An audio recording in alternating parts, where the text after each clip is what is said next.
आप सभी को प्रणाम। सत्य सनातन की जय। ईश्वर की असीम अनुकंपा से, गुरु महाराज के असीम अनुकंपा से हम सभी लोगों को भगवत चर्चा करने का परम सौभाग्य प्राप्त हो रहा है। गुरु वंदना कर लेते हैं। बंदो गुरु पद कंज, कृपा सिंधु नर रूप हरि, महामोहतम पुंज, जासु बचन रवि कर निकर। गुरु महाराज हमें अंधकार से प्रकाश की तरफ ले जाते हैं, उस परमानंद की अनुभूति कराते हैं जिस प्रकार से सूर्य के निकलने से रात्रि का अंधकार अपने आप दूर हो जाता है। आज हम लोग अध्यात्म के उस पोर्शन की चर्चा करेंगे, उस भाग की चर्चा करेंगे जिसमें जब सभी लोग ये कहते हैं कि प्रभु राम और लक्ष्मण नागपाश से बंधे हुए हैं और ये होता है कि उस नागपाश से कौन छुड़ाएगा, तो ये बात आती है कि भाई गरुड़ जी ही हैं जो सर्पों के दुश्मन हैं, नागों के दुश्मन है, वही इनसे मुक्ति दिला सकते हैं नागपाश से। तो इस कार्य के लिए कि जो मूर्छित अवस्था में प्रभु राम और लक्ष्मण पड़े हुए नागपाश में, ये संदेश देने के लिए गरुड़ जी के पास कौन जाए, नारद जी को भेजा जाता है, संदेश उनके द्वारा भेजा जाता है। नारद जी जाते हैं तो देखते हैं कि गरुड़ महाराज अपने आराम से पंख फैला करके आराम की मुद्रा में लेटे हुए हैं। तो उनसे नारद जी कहते हैं कि हे गरुड़ जी, आपको इस जो ब्रह्मांड के स्वामी हैं, जो इस चराचर के मालिक हैं, वो आज नागपाश में बंधे पड़े हुए हैं, आप चल के उनको नागपाश से मुक्ति दिलाइए। अब गरुड़ जी ये सोचकर उनके मन में ये शंका होने लगती है कि नारद जैसा आत्मज्ञानी आदमी, नारद जैसा ब्रह्मर्षि आदमी, वो क्यों नहीं छुड़ा लेता नागपाश से, या जिसको ये कह रहे हैं कि ये प्रभु हैं, घट घटवासी हैं, सबके प्राणों में रमते हैं और यही परमानंद है, यही ब्रह्मांड के स्वामी है। तो ये आज ये मनुष्य की भांति कैसे ये नागपाश में ये बंधे हुए हैं, अपने को क्यों नहीं मुक्त कर सकते ये, क्योंकि नाग भी तो इन्हीं के बस में है। ये एक बड़ा विचित्र प्रश्न खड़ा हुआ। जैसे एक कहा भी जाता है, प्रथमो शालिग्राम है, दूजो परशुराम, और तीजो राजा राम है, और चौथे आत्म राम घटघटवासी हैं।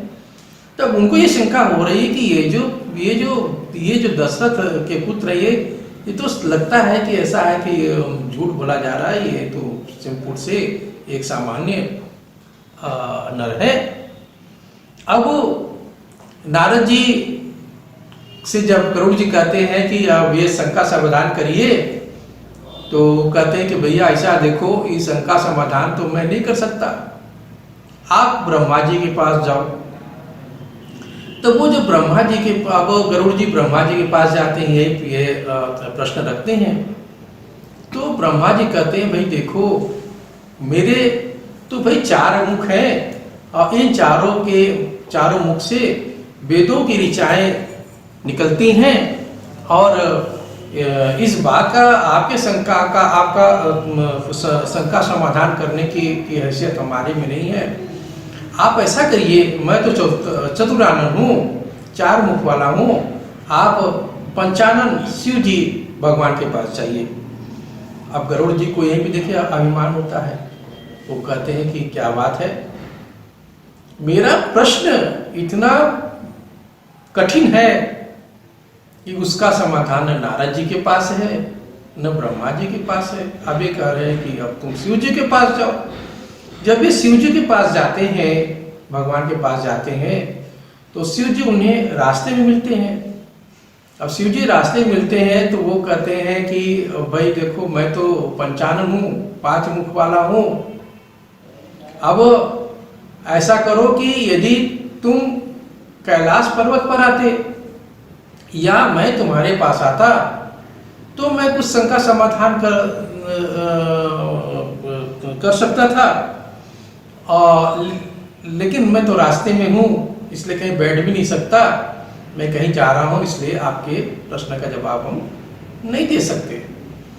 अब यहाँ पे गरुड़ जी को और अभिमान होने लगता है कि एक लगता है कि सामान्य से नर है, न कोई न नारद के पास है बुद्धिमत्ता है, न ब्रह्मा के पास बुद्धिमत्ता है, न शंकर जी के पास बुद्धिमत्ता है कि वो कुछ बता सकते। लगता है सब लोग सिर्फ बात इधर उधर ही कर रहे हैं।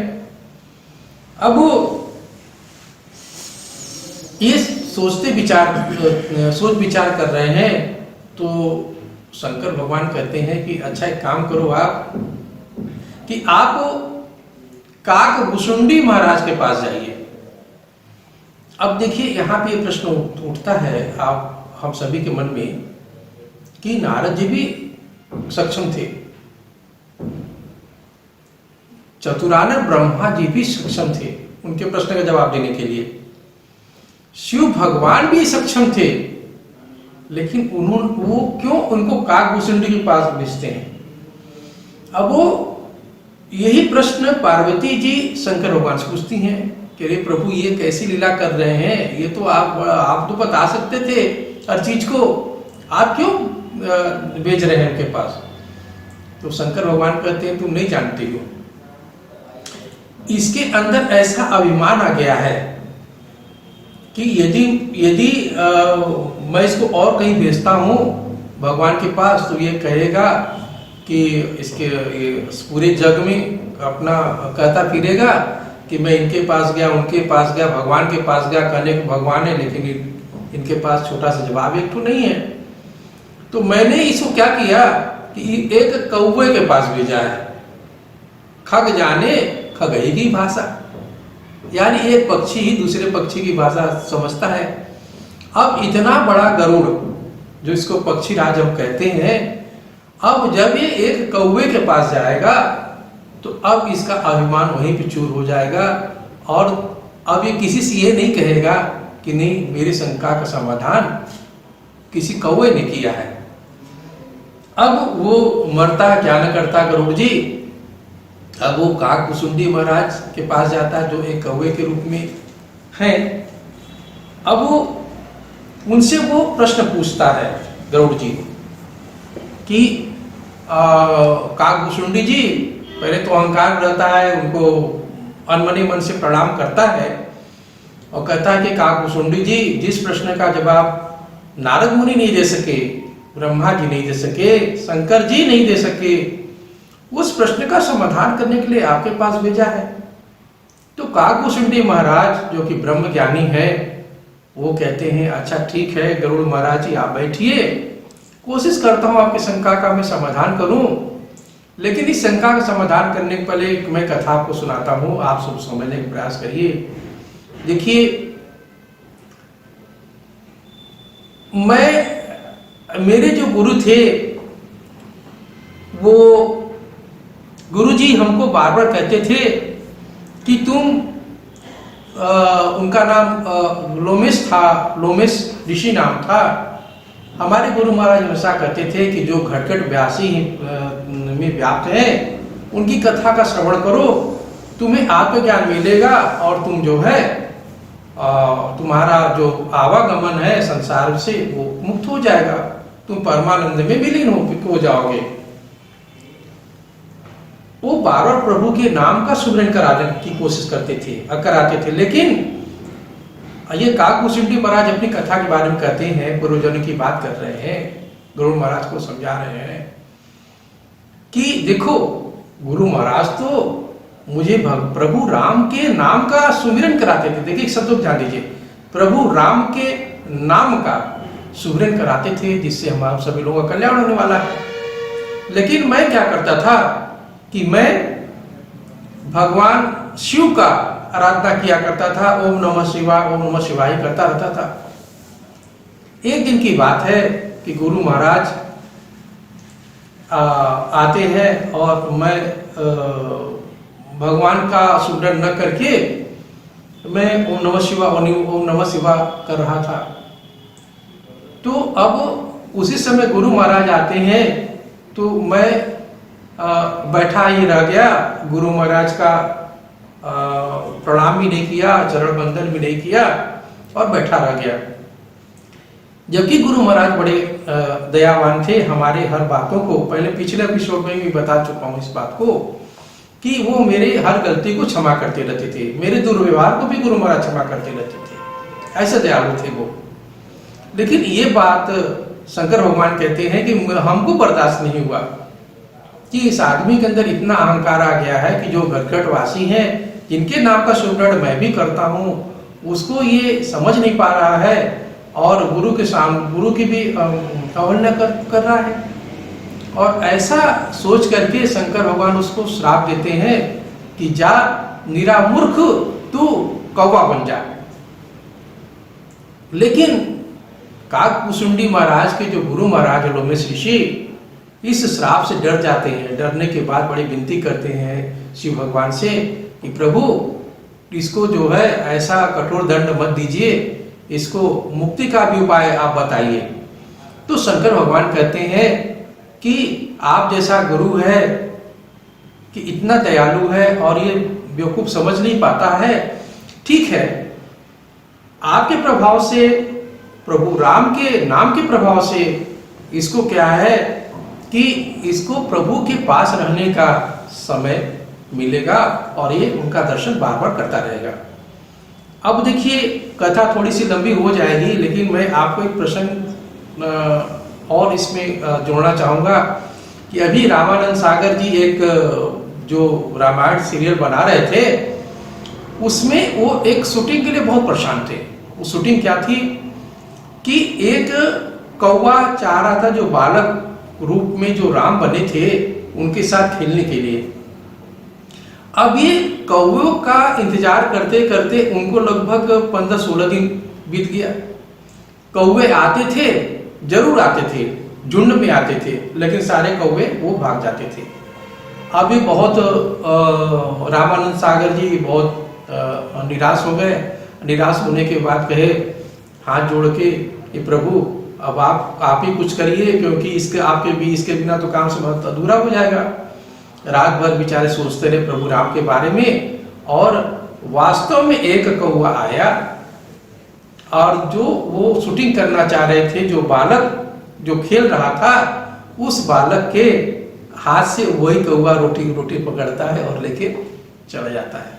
इस तरह से उस सीरियल की भी कहने का मतलब तात्पर्य ये है कि अपना एहसास तो वो जो घटघटवासी वो तो कराता ही है सामने। अब तो यहाँ पे ये बात आती है कि काकभूषुंडी जी महाराज अपने जीवन की कथा सुनाते हैं और आगे बताते हैं कि देखो, मुझे जिसका दर्शन करने के लिए शंकर भगवान आते हैं कैलाश छोड़ करके, जिनका दर्शन करने के लिए ब्रह्मा जी आते हैं, जिनका दर्शन करने के लिए नारद जी ललायित हैं, पूरे देवी देवता ललायित हैं, और उनका दर्शन बार बार नहीं हो पाता, मैं उसी प्रभु के आंगन में बैठ करके उनके साथ खेलता था। ये उनका प्रभाव है। इसलिए ये गरुड़, आप यहीं पे देखिए गरुड़ महाराज का विमान चूर चूर हो जाता है और वो समझ जाते हैं कि इनको जो भगवान के नाम का सुमरन करने से काकभूषुंडी महाराज को कई योनियों से में के आवागमन से जो मुक्ति मिलनी है, वही यहाँ पे ये उनका सबका समाधान है। आप समझ जाते हैं कि जो प्रभु राम लीला कर रहे हैं वो मात्र एक लीला है, ये उनकी इच्छा है। और बड़े हर्षोल्लास से जाकर के वो प्रभु का वंदन करते हुए उनका वो नागपाश काटते हैं। कृष्ण बोले जय श्री राम।